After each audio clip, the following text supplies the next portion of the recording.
pessoal, vamos entrando aí, vamos falar de um assunto muito importante hoje, né? Para que serve um vereador? A gente não sabe para que serve, a gente vai aprender aqui com o professor Christian. Ó, seu Juraci, fala seu Juraci, tudo bem?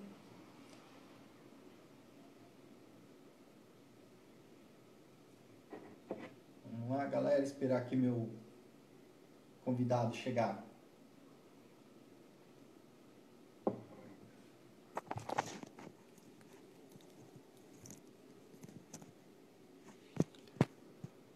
Fala aí, Vagnão, tudo bem? Tá me ouvindo? Tá dando para ouvir legal? Dá um joinha aí. Pessoal, tá dando para me escutar? O seu Juraci falou que tá tudo bem. Legal. Léo Camargo. Aí, beleza. O Wellington entrou. Esperar aqui nosso convidado chegar. Aí a gente já chama ele aqui nas ideias.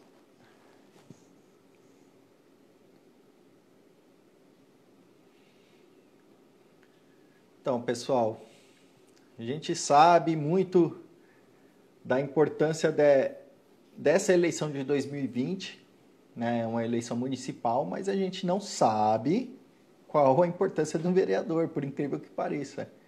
Por mais que as pessoas falem sobre o executivo, né? Sempre é aquela questão, o executivo é que vai fazer as coisas, o executivo que vai gastar o dinheiro, mas não é bem assim, né? Uma vez que você tem ali o legislativo que aprova o que o executivo vai gastar, você tem que entender a importância. Ou você acha que a gente fica aí passando sufoco à toa? É porque o legislativo tá ruim. Boa noite, Shirley, Valéria, também já entrou. Vamos aí esperar. O nosso convidado chegou. Vamos lá. Ok, fazendo a transmissão.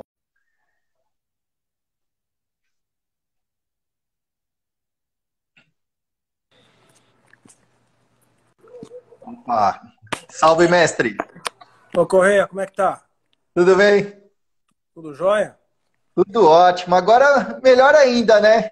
É. Chegou aqui a nossa fonte de inspiração. Que é isso. Tamo Professor junto Christian. aí. Inspiração são vocês, pô, que tem coragem de entrar nesse jogo bruto aí. Você foi primeiro, você foi dar É, exemplo, a gente é só isso seguiu, aí. ué. E voltarei um dia. Não, vai sim, vai sim. Boto o maior gosto nisso daí, viu? Do que eu puder ajudar, eu já deixo aqui meu compromisso com você. Eu ajudo porque você é uma pessoa sensacional.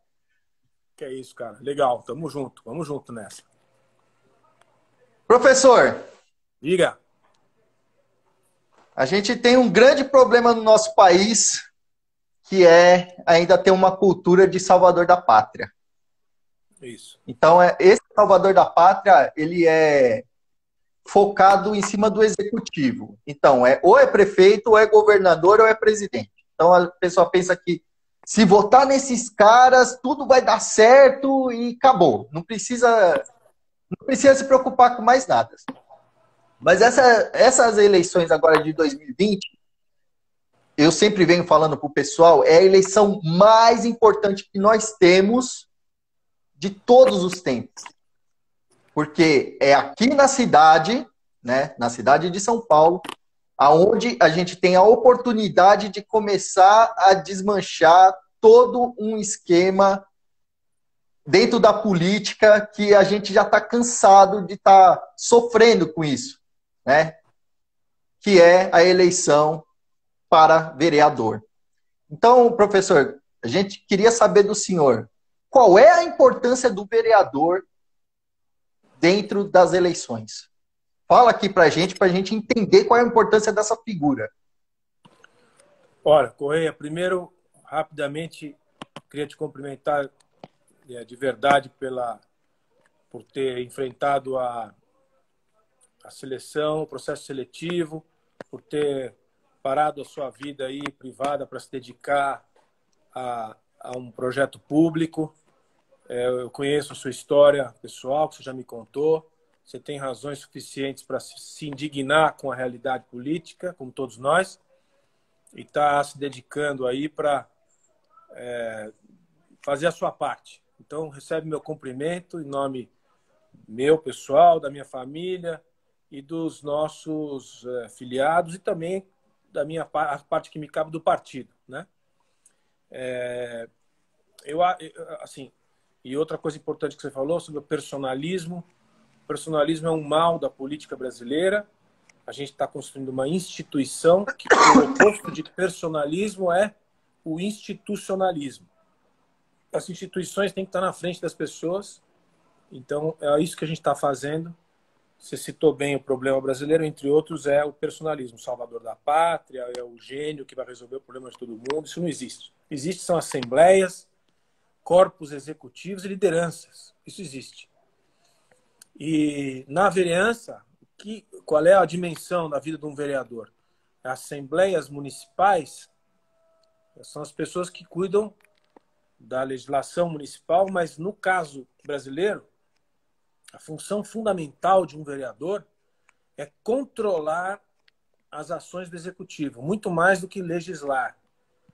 Então, o que um vereador bom faz é verificar o que o prefeito está fazendo com o dinheiro público, como os contratos estão sendo realizados, quais prioridades o prefeito tem nas suas políticas públicas. E no caso de São Paulo, onde você vai ser vereador, se Deus quiser, e vai querer, é uma questão muito maior, porque você é um vereador de um país, como se fosse vereador de um país. É uma cidade que tem o PIB de Portugal, é uma cidade que tem quase 12 milhões de pessoas, e você, estando na vereança em São Paulo, você vai cuidar de recursos de dimensão de país. É como se você estivesse na Assembleia de Portugal. Só que você não tem a força legislativa de um país, porque o nosso país é o Brasil, é uma república, e está tudo muito centralizado em Brasília. Então, a legislação de boa parte da vida dos paulistanos é de responsabilidade dos deputados federais. Só uma parte, ainda que relevante, é de responsabilidade dos vereadores. Então, lhe caberá, principalmente, ser um fiscal do dinheiro público e no caso de São Paulo, como tem lei demais, é um desfazedor de leis inúteis. E é um dos compromissos de vários dos nossos representantes, inclusive nas assembleias estaduais. Acabar com esse negócio de lei para nome de praça e plenária, abrir plenária para fazer nome de rua, todas essas coisas que o cidadão paulistano não quer gastar o dinheiro dele com isso, né? Ele quer asfalto na rua, ele quer luz, quer água encanada, ele quer esgoto, quer transporte, quer segurança. Toda a parte municipal que cabe nessa atividade, é isso que o cidadão quer e é isso que você vai fazer lá. É isso que cabe o vereador. Porque assim, querendo ou não, até mesmo nas redes sociais ou nas rodas de conversa, o pessoal sempre eleva as conversas ou os diálogos para o nível federal, exatamente pela questão de propostas de leis, né? Fazer uma série de coisas, né? Tentar remendar aquilo que já está estragado, vamos falar assim, né? E pouco se fala sobre a questão do municipal, exatamente porque tem basicamente essa figura que criou do vereador ser um cara que troca favores. Tá ali para ficar trocando favores, tá ali para correr atrás de facilitar a vida de alguém em favor de apoio e essas questões, né? Só que o pessoal não para entender assim, que toda a cadeia eleitoral, ela tem um início, e o início é na cidade. Então vamos falar, um cara que quer chegar, por exemplo, a ser um deputado federal ou um senador, ele tem que ter uma base de apoiadores, concorda? Ele tem que ter ali uma base de apoiadores. E esses caras hoje que estão lá e se perpetuam no poder, têm essa base exatamente por quê? Porque ele tem vereadores trabalhando para eles. Então, por isso que eu falo que é a eleição mais importante que a gente tem nos últimos tempos. Por quê? Porque se você quiser realmente mudar alguma coisa no Brasil, você tem que focar nas eleições de 2020 e no legislativo, principalmente. Porque é aonde você vai começar a tirar fora muitas dessas figuras folclóricas aí, né? Tá 40, sei lá, eu acho que o mais velho deve estar 40 anos lá na Câmara. É uma questão horrível, né? Que é uma coisa que nosso partido não faz, né? É carreirismo, né, dentro da política. Infelizmente, hoje, vou falar por São Paulo, mas em muitas cidades grandes, aliás, eu diria que em 70% dos municípios brasileiros, o Brasil tem 5.770 municípios. Eu diria que em 70% você tem práticas escusas na atividade legislativa municipal. Você tem superfaturamento de contrato, você tem distribuição de espaços, subespaços da cidade que ficam sob responsabilidade de um grupo, que é isso que você estava falando antes. Então, São Paulo, por exemplo, que é uma cidade enorme, tem regiões de São Paulo que você já não consegue mais. O prefeito não tem domínio nenhum sobre o que lá acontece. Ele tem lá a dependência de lideranças que estão vinculadas a vereadores que, por sua vez, são praticamente donos daquele pedaço. E, inclusive, tem relações com a criminalidade daquele pedaço. Então, quando você entra na vida da vereança, numa cidade como São Paulo, você vai conviver com criminosos. É difícil falar desse jeito, mas a gente sabe que é assim. E é nisso que nós estamos entrando. Há regiões de São Paulo, que muitos sabem quais são, em que você já não define quem é o subprefeito. O prefeito Covas, que quer ser reeleito, ele já fez a distribuição de subprefeitos de acordo com a vontade dessas figuras, que não tem absolutamente nada a ver com o PSDB, e também não tem nenhum vínculo ideológico com nada. Com nada. É muito mais uma questão de dominar aquela região, garantir os benefícios para aqueles que são vinculados àqueles que os representam. Então, a rua onde mora aquela turma vai ser mais bem tratada em matéria de asfalto do que a do vizinho, esse tipo de coisa. E isso garante a reeleição do sujeito e uma série de benefícios com dinheiro público que não deveria ser assim. Mas é assim que já é. Isso. O que a gente gostaria que fosse é que o prefeito, espero que seja o Felipe Sabará, fosse capaz de definir quem são os subprefeitos e que os subprefeitos, os 34 no estado de São Paulo, e que eles pudessem definir as suas equipes e ter uma política pública centralizada de acordo com a vontade da maioria dos eleitores de São Paulo. E não com esses guetos, esses feudos que se criaram durante os últimos 50 anos, principalmente os últimos 30 anos, e que para você desfazer é um trabalho de geração. Você só consegue fazer isso com um prefeito de um partido e uma maioria na Câmara do mesmo partido. Coisa que ainda é uma ambição que a gente tem, mas é difícil de realizar. Sim. Mas é assim que se faz, assim que começa. Assim vale para o Brasil também. O que a gente quer, Partido Novo? A gente quer ocupar 150 cadeiras no Congresso Nacional. Hoje a gente tem 8. Antes a gente não tinha nada. Hoje a gente tem 8. Em 2022 a gente vai ter mais de 31. Em 2026 a gente vai ter 80. Em 2030 a gente vai ter 150. E aí a gente vai ser capaz de mudar as coisas. Porque o único jeito que dá para fazer é assim. Né? E diga-se de passagem, os 8 melhores são do Novo. Pois é, e não é no só ranking como dos nós políticos. estamos falando, né? Não somos. Está no ranking dos políticos, que é feito de uma maneira isenta, com critérios transparentes. Os 3 levantamentos do ranking dos políticos, os 8 do Novo estão entre os 10 primeiros. Então dá para fazer.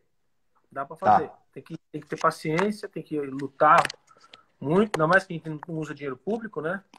Você está passando vai passar agora por uma experiência duríssima, que é pegar dinheiro seu e conseguir pegar dinheiro das pessoas de uma maneira com persuasão sem fundo partidário, sem fundo eleitoral, para fazer os seus 15, 20, 30 mil votos para conseguir uma cadeira na vereança, comparando com os outros que têm irrigação de dinheiro público, fazem um monte de bandalheira, compram voto, distribui representinho, distribui adesivo chaveiro e não sei mais o que.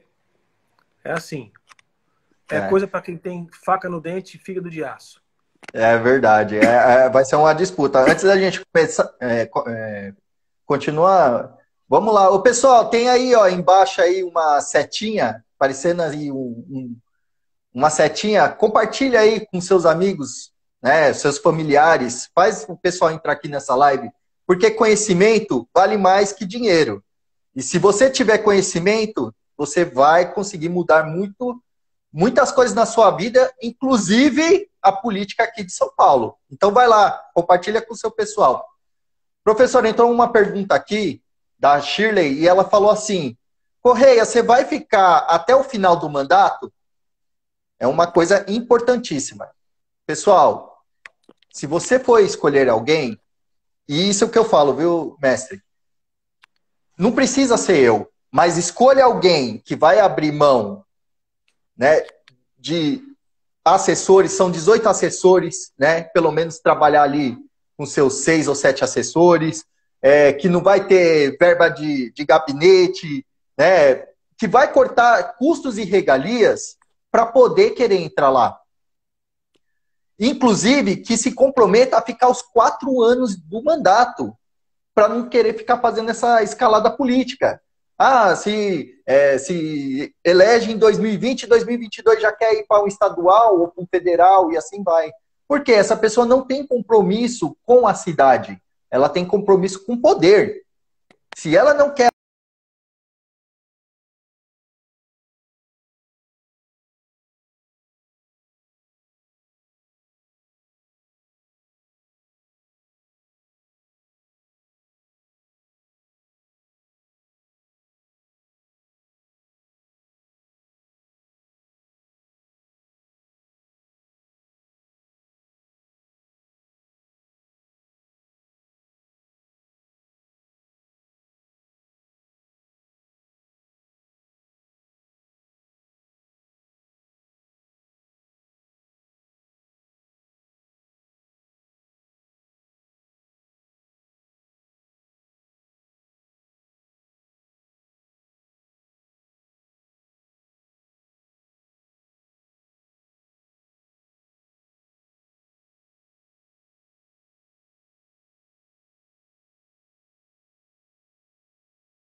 Professor?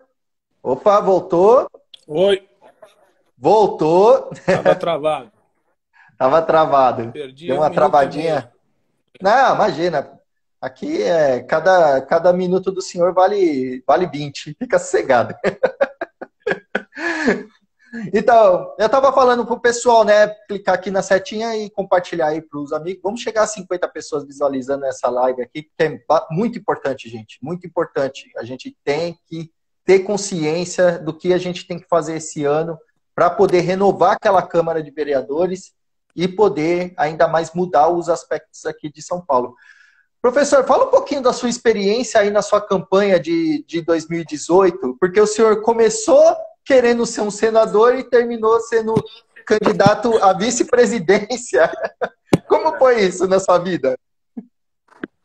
Olha, isso aí é a lição que eu vou guardar é a seguinte, é uma lição daquelas que servem para a vida toda. Assim. Eu me preparei para ser senador de São Paulo. E a oportunidade que eu lia era uma oportunidade muito grande, que eram 2 cadeiras, 2 senadores de São Paulo que poderiam pedir reeleição, não iam pedir reeleição, que era a Marta e o Aloysio. Então abriu um vácuo de representação muito grande e a necessidade de renovação era enorme. Então, quando eu pedi demissão de um emprego bom que eu tinha, para trabalhar desde março de 2018 para ganhar o Senado.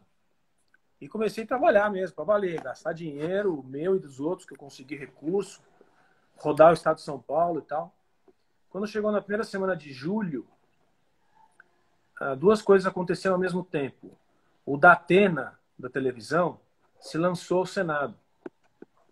E aí, quando ele se lançou, com o lançamento com Dória, com todo mundo, com o DEM apoiando e tal, formalizou, oficializou. Quando ele se lançou, mudou completamente o meu cálculo, porque eu achava que o Suplicy ia ganhar pelo PT e que a segunda vaga estava aberta. Com o Datena, ele ia ganhar. E aí não ia ter nenhuma chance. E na mesma semana, o João me ligou e falou, olha, eu preciso de um vice-presidente, eu não tenho. Nós estamos juntos desde o começo, você é de São Paulo, eu sou do Rio. Você tem um perfil assim, eu tenho assado, a gente se complementa e tal e coisa. Pensa aí, você tem que me responder em uma semana pra você ser vice-presidente. Você vai ter que abandonar a campanha do Senado. E eu fiquei 2 dias com dor de barriga, pensando o que eu ia fazer. Eu já estava trabalhando há 5 meses, tinha todo um cálculo de despesa, de apoio, etc. Pesquisa paga já. Aí pensei e achei que não ia ter jeito e falei, vou para vice-presidente então. E mudei, aí o Diogo da Luz entrou no meu lugar, né? Teve uma mudança e tal. E eu segui com o João. Na semana seguinte que a gente formalizou tudo, o Datena desistiu. E aí eu não podia mais voltar para trás. Podia, mas era muito complicado. Então, são aquelas coisas que a gente aprende na política e na vida, né? Você toma decisões com as condições que você tem naquele momento, com os dados que você tem naquele momento. Só que às vezes os dados mudam, né? E naquele momento eu acho que decidi certo, mas hoje eu encontro gente na rua que me fala, você é louco, se tivesse candidatado, mantido, você teria sido eleito. Vamos morrer sem saber. Vamos morrer sem saber. Uma experiência muito boa. Eu rodei o Brasil, não fui para o Nordeste nem para o Norte, mas fui para o Sul, para o Centro-Oeste, para o Sudeste, para todos os estados. Fiz um nome nacional, aprendi muito sobre o país, assim, uma experiência maravilhosa. E a gente fez um bom papel, né? A gente elegeu uma bancada, a gente ficou em 5º lugar, na frente de candidatos muito conhecidos, Marina, Álvaro Dias, Henrique Meirelles. Ficamos em 5º lugar, tínhamos quase 3 milhões de votos. Então, é uma experiência para levar para a vida. Agora, quando a gente perde, Correia, espero que não seja o seu caso, no Partido Novo, a gente perde, cada um que se vire. Né? Não tem boquinha, não tem jeitinho, não tem dinheiro do partido que vão te dar, dinheiro do fundo partidário eleitoral que vão te dar um jeito de te pagar a tua consultoria. Não tem sacanagem. É cada um que se vire. É duro, é muito duro. Então, o meu caso foi um pouco esse. Eu saí da eleição, eu não estou rico o suficiente para fazer política e só não fazer nada. Tenho filho pequeno. Então eu tive que voltar para trabalhar. Isso, por sorte, eu arrumei um bom trabalho, porque senão, né, o mar não tá para peixe, né? Não, então, não tá. Sim, esse é um pouco o resumo da minha experiência. Agora, continuo no partido, continuo acreditando que a única saída é o Partido Novo, continuo trabalhando como posso, fazendo vídeo, quem pede minha opinião eu dou, mantendo o partido unido, tentando fazer com que o estatuto seja cumprido, e contribuindo também. Eu tive que reduzir a minha contribuição, que era alta. Continuo contribuindo, mas reduzi um pouco, que não tenho mais o dinheiro que eu tinha antes. Mas é isso aí. Nós vamos trabalhar para fazer esse partido ser o maior partido do Brasil. Sim. Assim, eu me filiei em 2016, foi em julho, né? E aí eu ajudei, até na época, o Joaquim Fanton, aqui de São Paulo. Né? Um abraço para ele, se ele estiver vendo a gente. E nisso eu vim, porque é uma característica minha ser uma pessoa que trabalha nos bastidores. Eu nunca fui uma pessoa de palco, nunca. Até na minha vida privada mesmo, eu sempre fui aquele operacional, sabe? Pessoa que está ali por trás fazendo a máquina funcionar. E a questão de ir para o protagonismo, como o senhor bem sabe, foi uma questão de alguma forma de extravasar, de querer uma justiça na minha vida, porque ou eu fazia isso ou eu ficava louco. Né? Porque você fica só pensando, né? Para quem não sabe, foi uma catástrofe que aconteceu lá em casa, lá que Meu pai saindo para trabalhar, foi esfaqueado, né, num assalto e tudo mais. Mas o pior de tudo foi o hospital que ele trabalhou durante 30 anos não atender ele. Isso daí foi a gota d'água. Isso é o que me deixou mais puto da vida, né? E aí eu falei, não, eu vou contribuir. E com esse pensamento que eu compartilho também do senhor de servir as pessoas, servir o projeto do partido para que o partido for para frente. E assim, eu vou realmente para ganhar, mas se por acaso eu não ganhar, não estou indo iludido, né? Se eu não ganhar, voltarei aqui e aqui permanecerei ajudando o partido para que cada vez mais pessoas boas entrem e a gente vai tomando esse espaço aí, porque é aquela velha máxima das pessoas. Não, se você entrar na política, você vai se corromper. E não é assim. As pessoas que já entram lá já são corrompidas antes. Elas só chegam lá e tem que pagar a fatura de muitas vezes nos acordos escusos que ela fez antes. Então não é isso. A pessoa que tem caráter antes, durante e depois. Não é É isso isso que aí. vai fazer. E a gente É tem isso que trazer essas pessoas para a política, para que elas cheguem lá, ocupem o espaço, não se contaminem, não, né? E pelo contrário, elas consigam fazer essa limpeza. E é plantar um pé de tâmara, né? A gente vai daqui, sei lá, 90 anos ver o fruto. Se tiver aqui, se não tiver, deixa para o próximo. Deixa para os é nossos isso aí. filhos e netos, né? Mas tem que ter esse espírito, porque se a gente não começar agora, já nesse instante, a gente nunca vai ver mudança nenhuma. Exatamente esse é o espírito. Nós começamos isso há 10 anos atrás, já são 10. Demorou muito para registrar, demorou muito tempo para conseguir chegar até aqui. E os problemas hoje do partido são grandes, porque é um partido que cresceu, então com o crescimento vem todas as dificuldades de alinhamento de opinião, posicionamento em temas complexos, lidar com governar 21 milhões de brasileiros, né? O Partido Novo ganhou Minas Gerais. As pessoas não param para pensar.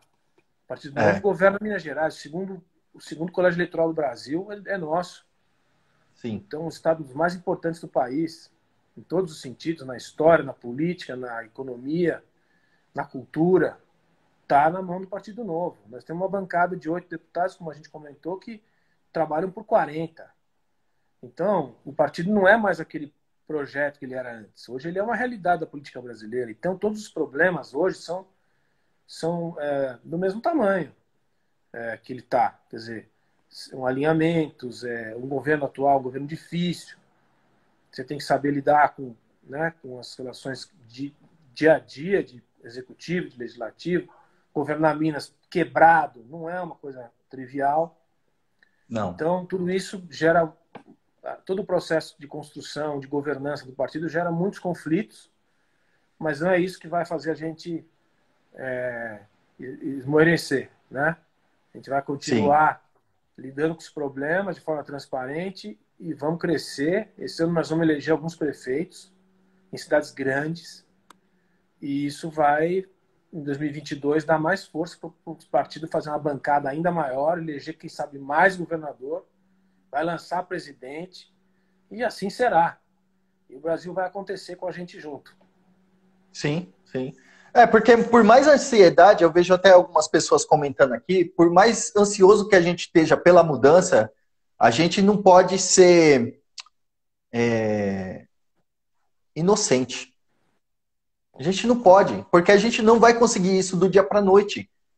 Se você quer Não, conseguir a coisa do dia para a noite, você quer um salvador da pátria. Você quer o cara que vai meter o pé na porta, vai fazer tudo acontecer do dia para a noite. E essa pessoa não existe. Se você Correia, quer mudança. olha o que aconteceu no atual governo. Apareceu um salvador da pátria, que não tinha nenhum partido, encostou num partido que já tinha mais de 20 anos, que era um partido de aluguel, fez Sim, a maior bancada do Congresso, não passou um ano. Ele não está mais no partido, não é mais a maior bancada, o partido dividiu em dois e não adiantou nada. Não consegue nada. governar.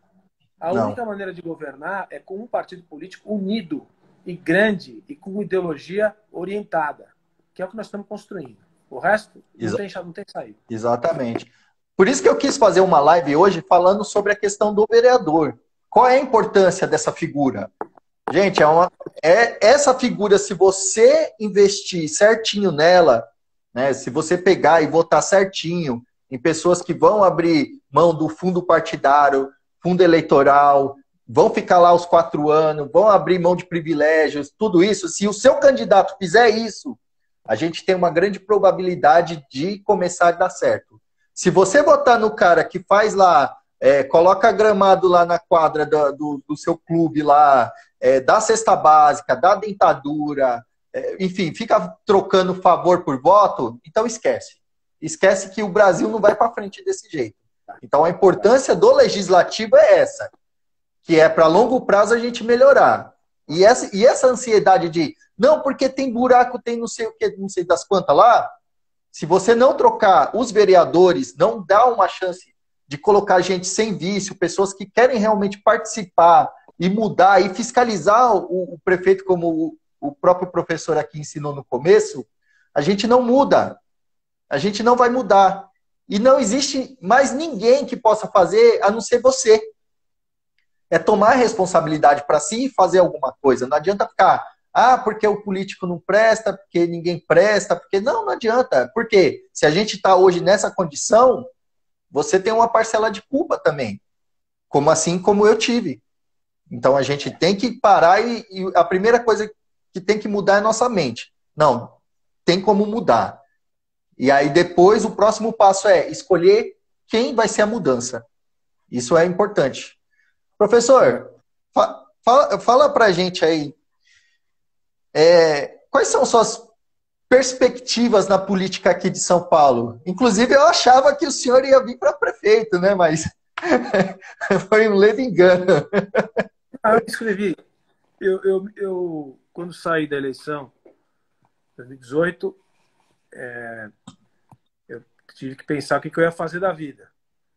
Aí, a princípio, eu queria ter ficado no partido e encontrar alguma maneira de pagar as contas e seguir ajudando na fundação do partido, na Fundação Novo, né?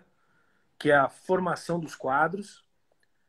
E depois eu fui vendo que estava muito difícil, que estava uma relação interna ali meio complicada, como é que ia fazer, como é que ia constituir, como é que a gente ia distribuir ali as responsabilidades. Eu também comecei a gastar o meu dinheiro, porque não estava conseguindo encontrar nada para... Eu não queria ir só dar aula, porque as aulas não pagam as minhas contas, então eu queria encontrar, enfim, uma solução. E aí começaram a me falar, me acenar com a ideia de sair para prefeito. Eu nunca tinha pensado nisso. Mas eu comecei a achar que poderia ser eu mesmo. E comecei a estudar a cidade e me inscrevi no processo do Novo. Paguei Sim. lá, entrei no processo, fiz entrevista, passei lá na entrevista da consultoria de recursos humanos, todo mundo fez. Quando estavam lá os 4 finalistas, em julho do ano passado, apareceu uma oportunidade no mercado privado, que é onde eu estou hoje. Sim. E aí eu tive que tomar aquelas decisões daquele tipo que eu te falei. Você para e fala, bom, quais são as condições que você tem agora para avaliar? Quais são os dados? E eu achei que era uma posição importante voltar para o setor privado para conseguir recuperar meus recursos privados e educar meu filho, pagar escola boa, etc. Sim. E desistir. Mas eu não vou negar a você que eu fiquei bem interessado. Viu? Eu cheguei a estudar bastante a cidade e eu acho que teria uma chance bem interessante de disputar. O fato é que eu desisti. A partir daí, o meu compromisso é com quem foi escolhido. Então, a seleção foi o Felipe Sabará.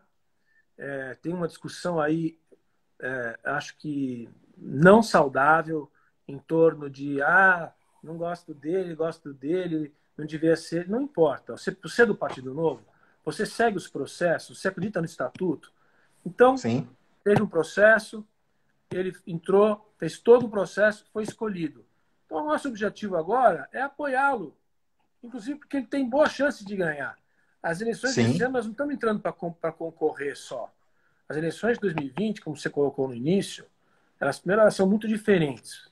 não só por causa da pandemia, mas porque tem um esgotamento dos candidatos tradicionais e tem uma fragmentação como nunca se viu. Você vai ter vários candidatos com uma porcentagem pequena de votos. Sim. Então, você vai Não ter vai poder uma fazer coligação, né? coligação e tem uma chance de como tem uma fragmentação grande, um candidato que tiver 15%, ele pode ir para o segundo turno. Entendeu? Então, Sim, a gente tem grandes chances de Partido Novo, como instituição, fazer 15% em São Paulo. sim, E vai para o segundo turno, é outra eleição. E isso a vai. gente tem, em vez de a gente gastar energia com bobagem, ah, eu não gosto do cabelo dele, ah, eu não gosto que ele falou essa frase não ficou boa, ah, ele é bolsonarista. Ninguém é aqui é bolsonarista, amigão, ninguém é. Aqui todo mundo é independente, o Partido Novo é um partido independente. A gente vai falar o que tem de bom e o que tem de ruim em qualquer governo. Tá certo? Então, é isso. E tem que ter estratégia de campanha também. Tem um eleitorado órfão procurando voto em São Paulo e no Brasil inteiro. Esse É, eleitorado é nosso. Tem que saber comunicar com esse pessoal todo. Isso é política, não é demagogia, não é sem vergonhice, não. É política. Você se adapta, você não muda os seus princípios e nem os seus valores individuais, e muito menos você não trai os seus companheiros. Mas você se adapta muitas vezes a comunicar aquilo que você quer comunicar de um jeito diferente para conquistar voto, porque política é voto, não é sonho, é realidade. é, Então, eu verdade. acho que é um pouco isso. Enfim, eu fugi um pouco da sua pergunta. Eu não fui mais para candidato para São Paulo, mas hoje estou auxiliando como for possível. Toda vez que o Felipe precisa de alguma coisa, eu posso ajudar. Ele me procura e eu tenho também dado palpites aí, se ele quiser usar. E acho que tem sido muito gentil e tem usado alguns na estratégia dele de campanha. E é isso que a gente tem que Sim. fazer para o Brasil inteiro, sabe? O Salles foi expulso do partido, até hoje eu não entendi por quê. Ah, mas ele é muito agressivo. Ah, ele é muito mal educado. Ah, ele é feio. Não adianta trabalhar assim. Não adianta Não. trabalhar assim. Tem que trabalhar assim. Olha, Quais foram os princípios que ele rompeu? Até hoje ninguém conseguiu me responder. não, exatamente. É uma coisa, aproveitando o gancho aí do que você levantou, que eu li, né, semana retrasada, que caiu como uma luva. É assim, na política nós precisamos de gente boa, mas não ingênua. Vamos parar com isso, né? Então, se a É, gente tem que fazer uma mudança, a gente tem que trazer gente boa, mas não para chegar aqui e achar que, é, sei lá, vai achar um unicórnio dentro do novo. Não vai. Pessoas de carne e osso que têm ali os mesmos valores, podem ter vivências diferentes, mas têm os mesmos valores e querem deixar uma contribuição. Então, até eu achei engraçado você falando, quem não gosta do cabelo, eu falei pro Felipe, eu tinha um certo preconceito desse seu cabelo lambido aí, cara, mas agora que eu conheci você pessoalmente, gostei de você, vou te apoiar, porque você passou no processo seletivo, e pode contar comigo, cara. E eu falei para ele, né, eu vou, dar meu sangue para que você seja eleito, porque eu não tenho outra oportunidade, né? Eu moro aqui na Zona Leste, né? Periferia, sempre morei aqui, diferente de muitas pessoas, eu não tenho como falar assim, não, eu vou, mês que vem eu vou embora daqui do país, não tenho essa opção. Então eu tenho que fazer de tudo para que aqui melhore. É esse lugar que eu quero que melhore, melhore para as minhas filhas, para o seu filho, né? Os netos e assim por diante. É essa contribuição que eu quero deixar. é isso aí. É isso aí. Eu tenho falado mesmo isso.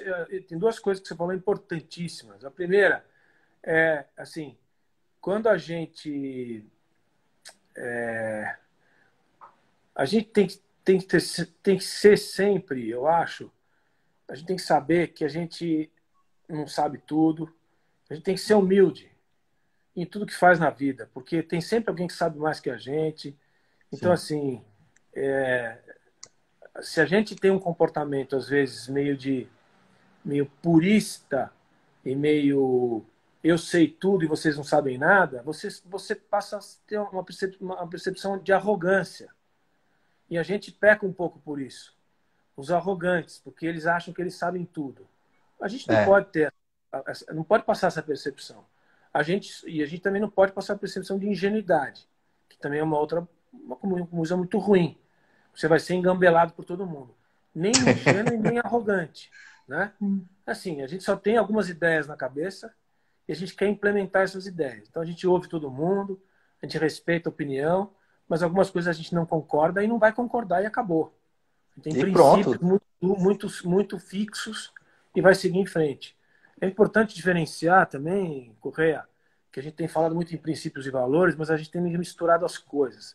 Só para Sim, conceituar rapidamente isso e a gente ajudar todo mundo a falar a mesma coisa, assim, os princípios são aquelas coisas, como diz o nome, o princípio, o início, o começo. São aquelas coisas que são inegociáveis, que a gente no partido tem, que a gente não negocia. E isso é que podem chamar a gente de ingênuo ou de utópico. Mas não é. sim, Isso a gente defende. Por exemplo, a justiça ou a busca da felicidade ou a prosperidade através do mercado. Esses são princípios. A gente enxerga que a partir dessas premissas as coisas vão funcionar melhor. Os valores são coisas individuais, são coisas que até podem ser negociadas, mas os membros do Partido Novo, eles se reconhecem porque eles compartilham de boa parte dos mesmos princípios. Você pode falar assim, a honestidade, isso aí é mais, perdão, os mesmos valores. A honestidade é um valor, pode até ser um princípio também, mas um exemplo de que você pode ter um valor que é negociável, por exemplo, para mim ganhar dinheiro é um valor, né? É aquilo que o valor vem do quê? Que tem valor para você. Então, para a sua vida, você fala, para a minha vida, primeiro eu quero ganhar dinheiro. Mas você pode negociar esse valor em função de outras coisas. Você fala, ó, sim, eu não vou ganhar tanto dinheiro aqui, porque eu acho que isso aqui pode ser importante para as pessoas, então eu vou negociar esse valor. Alguns valores são negociáveis, sim, entendeu? Então, assim, tem muitas coisas que os membros do Partido Novo diferenciam nos seus valores, mas a maioria dos valores são os mesmos. Os sim, princípios são intocáveis. Se o cara tem uma diferença de princípio, não tem como fazer parte do grupo, entendeu? E isso é o que eu acho que entendi. tem que nos fortalecer. Tem que ser, quando tiver diferença de opinião e tal, você vê, isso aí é um princípio ou é um valor? Ah, isso aqui é um valor. Então vamos conversar, porque tem jeito de adaptar. Ah, mas isso aqui é um princípio, não é um princípio. Então não vai ter jeito. Ou o sujeito vai sair ou ele vai mudar o princípio dele. É. E é nesse sentido que a gente tem que ser visto. Não é por arrogância, nem por Sim. ingenuidade, mas é por foco naquilo que a gente acredita. Eu falo assim, eu sempre falo pro pessoal, o Novo tem que ser um partido com alma. Ele não pode ser um Isso. partido apenas de pessoas que só têm ideias. Não. Tem que ter alma, tem que ter sangue, tem que mostrar realmente para que veio. Aproveitando o seu conhecimento, ó, guru. Quem sou eu? Quem sou eu? Falando de princípios, se hoje te dessem o poder de refazer a nossa Constituição, porque a Constituição é a carta magna de princípios, certo? No mesmo molde ali dos 10 mandamentos, me fala 5 coisas que você colocaria ali, ó, da primeira à quinta. Assim que você acha fundamental para que a gente pudesse colocar o Brasil no topo do mundo. Bom, são muitos, seriam, sei lá, 5 projetos de emenda constitucional, né? Na verdade, eu acho Não, que não, começando do zero. Imagina que você é George Washington. é, Do zero, ó, você vai fazer a Constituição. Você vai fazer a Constituição. Quais são as 5 coisas, os 5 princípios assim da Constituição do professor Christian que você veria que se tivesse no Brasil a gente ia ser outra coisa? então, são duas perguntas diferentes. Uma é você pegar a Constituição brasileira e, na verdade, eu te falar, não vou colocar nada, eu vou tirar dela. Eu vou tirar coisas. Porque ela é muito complicada e ela é muito Não, complexa. então, por isso que eu já falei do zero, do É, zero, do do zero, zero, do eu acho zero. que tem que ter o seguinte, olha, tem que ter, em primeiro lugar, a garantia de que a lei é igual para todos, né? Você não pode ter subterfúgios, quer dizer, quem tem mais recurso ou quem tem mais condição consegue uma defesa melhor ou procrastinar seu julgamento, essas coisas. Então, a Constituição tem que, de alguma maneira, garantir Isso. o mais próximo. Não existe país nenhum que a justiça é igual para todos, mas existem alguns em que ela é bastante perto disso. Sim. A segunda coisa que eu acho que é Segundo. essencial, o Brasil não conseguiu ainda, conseguiu na carta, mas tem lá várias maneiras de interpretar. É o direito de propriedade. Assim, ou a gente garante na Constituição que a propriedade privada é inviolável e não tem conversa. Ou a gente vai viver nesse mundo de ficção, de que existe... tem uma doutrina jurídica que diz assim, é legal, mas não é justo. Né? Quer dizer, tá na regra, mas não é justo. Se o Supremo, um juiz do Supremo usa esse argumento como se usa hoje, é o caos. Porque é da cabeça dele. Então tem que ser assim, é legal, então é legal. Ou é ilegal, Acabou. é ilegal. Não tem assim, ela não é justo. Não, justiça você está fazendo a sua cabeça, que está no texto aquilo. Então, mas existe a hermenêutica. Não. Tem cartas muito mais simples que a nossa que não tem discussão. A garantia do direito de propriedade significa o seguinte, se a sua terra foi invadida, ela foi invadida. É ilegal. Tem que desocupar. E depois lute por aquilo que você está... O Brasil não garantiu isso ainda. Essa insegurança da propriedade, que vale para a propriedade intelectual, não é só da terra. A propriedade, não, é qualquer propriedade. Propriedade em todo o sentido amplo da palavra. Sim. Isso é fundamental para uma sociedade viver em paz. Depois tem uma questão administrativa. Terceira coisa. O Brasil centralizou demais a sua administração em Brasília. Então, todo mundo está cansado de falar mais Brasil, menos Brasília. Então, eu faria um documento que descentralizaria, mas de forma quase radical, os recursos e a força política, que tem um prefeito e o orçamento do prefeito. Lógico, você não vai desmontar a federação. Se você fizer uma coisa radical, o recurso fica todo no Sudeste e no Sul e a miséria do Nordeste vai ser sempre miséria. Mas o que existe hoje é uma inversão de valores total. Sim. E a administração pública é um absurdo descentralizada. A riqueza vai toda para Brasília, volta uma parte só e uma parte se perde no caminho, né? E outra parte é roubada ou abocanhada pela administração pública federal. Sim. A outra coisa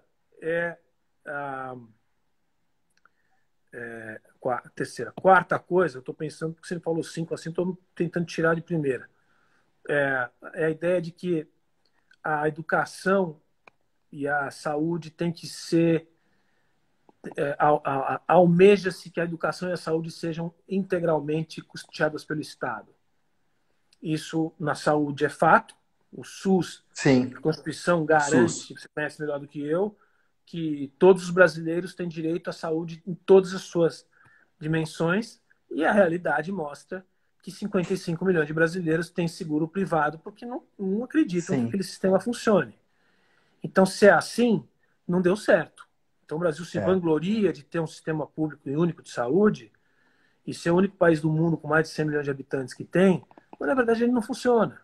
Então, eu reduziria essa coisa universal e integral e faria um modelo como é o Chile, daria limites para essa saúde pública para que ela ganhasse eficiência e fosse melhor para o maior número de pessoas. Idem para a educação. Eu não consigo... Eu vim da universidade pública. Eu não posso admitir que os ricos estudem na universidade pública e os pobres na privada. Isso, para mim, é uma coisa assim, de uma incompetência e de uma sem vergonhice tal. E esses recursos estão todos garantidos na Constituição, né? Essa reversão, essa distribuição de valores para a educação, do jeito que ela é feita, está na Constituição. Você tem que mudar a Constituição para tirar esse privilégio universitário de alguns milhões de brasileiros do setor público que são ricos. São ricos. Não, por isso que eu te dei o poder de estar branco. Tá em branco, você que está fazendo. E o quinto e último? Então, eu acho que eu tiraria tiraria não, eu desregulamentaria radicalmente todo o capítulo do trabalho. Eu acho que o trabalho, essa herança... Tem mais um agora que eu lembrei que talvez seja mais importante. Vamos falar o sexto Então depois. fale. A herança do Da trabalho, CLT. da CLT, da Carta de Lavoro, que foi incorporada na Constituição de 88. O trabalho no mundo hoje é outra coisa. Você quer ficar nesse discurso dos direitos adquiridos? Você vai continuar com 25 milhões de pessoas sem trabalho, sem procurar trabalho, porque esses 25 milhões de pessoas não têm direito adquirido nenhum, tá certo? Então, assim, o que é direito adquirido para quem não consegue ter flexibilidade para trabalhar? Nada. Então, é uma demagogia enorme. Eu acabaria com isso. Tem que ter flexibilidade total. Você pode contratar uma pessoa hoje e mandar ela embora amanhã, entendeu? E não ter esse monte de imposto que você paga em cima do salário do trabalhador, etc, etc. Agora, esse o mais importante, que é a estrutura política brasileira, que é o seguinte, é a estrutura o sistema eleitoral e partidário.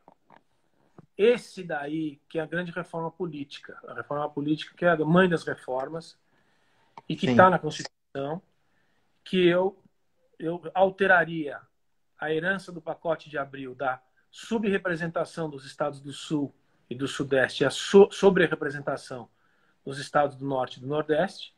Não faria a representação direta com a população, mas faria uma redução nessa subrepresentação. Porque é inaceitável que o meu voto valha menos do que o cara, tão menos do que vale o voto do cara do Amapá. Não é possível que seja assim. E, como consequência, a nossa representação é falha. E a representação falha na condição que se encontra, que o Romero Jucá e o Renan Calheiros mandam na nossa vida há 20 anos e não tem nenhum cara na região que mande nesse país, porque não tem representação e força para conseguir essa representação proporcional à população ou parcialmente proporcional. O que melhoraria muito vem no pacote do voto distrital misto, que seria uma mudança realmente importante, com a fidelidade partidária e com o fim do financiamento privado de campanha. Um pacote... E da obrigatoriedade de votar, hein? E da obrigatoriedade de votar. Liberdade. Ninguém é obrigado a votar. Um pacote só de reforma política que incorpora todos esses aspectos, boa parte dele constitucionais. Isso aí seria um outro país. Outro país. E por que eu toquei nesse assunto, professor? Porque se nós quisermos chegar nesse nível, vamos começar hoje e agora nas eleições municipais de 2020, para que a gente tenha condição de um dia chegar no nível que o nosso mestre aqui está nos falando. Professor, tem as considerações finais aí? Suas redes e tudo mais? Eu queria dizer a você que é um prazer conversar com você e com seus seguidores aí. Vamos agora focar nas eleições, que daqui, nós já estamos no final de agosto, setembro, outubro, novembro, são 2 meses e meio de trabalho, que o pessoal, que você consiga arrecadar um recurso decente para conseguir movimentar, que tenha criatividade para enfrentar a pandemia, porque a gente não pode mais ter contato com tanta gente de perto, então vamos ter que ter muita criatividade para conseguir voto. Conte comigo e vamos trabalhar, porque a gente vai fazer uma bancada boa em São Paulo e no Brasil todo, e o nosso trabalho vai continuar. Ganhando ou perdendo, vamos junto, continuamos juntos para construir o partido novo, tá bom? Tá ótimo, mestre, obrigado, viu? Obrigado por ter atendido aí o meu pedido. É sempre uma honra estar falando com você, é uma pessoa que eu admiro bastante. Desde da primeira vez que eu te vi lá atrás, e acompanhando o seu trabalho, é assim, levar a esperança para os outros é o primeiro passo e o mais importante. Isso o senhor vem fazendo com maestria aí, eu realmente sou um fã. E, pessoal, quem ainda não me segue lá, aqui no Instagram, lá no Facebook, né, @CorreiaJRSP, e vem acompanhar aqui o meu trabalho, porque a gente tem bastante trabalho para fazer. Tá bom? Mestre, muito obrigado e até a próxima. Grande prazer. Tchau, tchau. Abração. Sucesso. Abração.